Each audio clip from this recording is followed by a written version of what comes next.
മദ്യപാനികൾക്കല്പം ആശങ്ക തരുന്ന വാർത്തയാണ്. സംസ്ഥാനത്ത് മദ്യത്തിന് ഇന്നു മുതൽ വില വർദ്ധിക്കും. ചില മദ്യബ്രാൻഡുകളുടെ വില 10 രൂപ മുതൽ 50 രൂപ രൂപയും വിദേശ മദ്യത്തിന് 30 രൂപ വരെയുമാണ് വർദ്ധിക്കുക. 200 കോടി രൂപ അധിക ലാഭം ഉണ്ടാക്കാൻ സാധിക്കുന്ന തരത്തിലാണ് പുതിയ വില വർധനമെന്നാണ് വിലയിരുത്തൽ.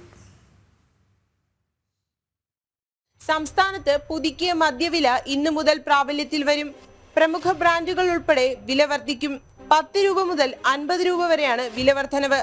മദ്യത്തിന്റെ വില വർദ്ധിപ്പിക്കുന്നതിലൂടെ 200 കോടി രൂപ അധിക ലാഭം ഉണ്ടാക്കാൻ സാധിക്കുമെന്ന വിലയിരുത്തലിന്റെ പുറത്താണ് സർക്കാരിന്റെ വില വർധനവ്. 15 മാസത്തെ ഇടവേളയ്ക്ക് ശേഷമാണ് സംസ്ഥാനത്തെ മദ്യവിലയിൽ പുനർനിർണയം നടത്തിയിരിക്കുന്നത്. സർക്കാരിന് ഏറ്റവും അധികം വരുമാനം ലഭിക്കുന്നത് മദ്യവിൽപ്പനയിലൂടെയാണ്.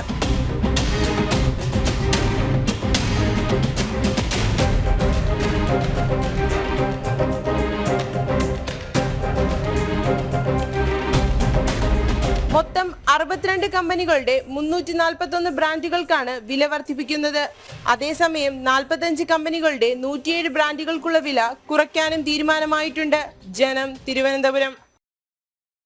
മദ്യത്തിന് വില വർദ്ധിപ്പിച്ച് 200 കോടി രൂപ അധികമായി ഖജനാവിലേക്ക് എത്തിക്കാനുള്ള പദ്ധതിയാണ് സർക്കാർ ഇപ്പോൾ എന്തായാലും നടപ്പിലാക്കുന്നത്.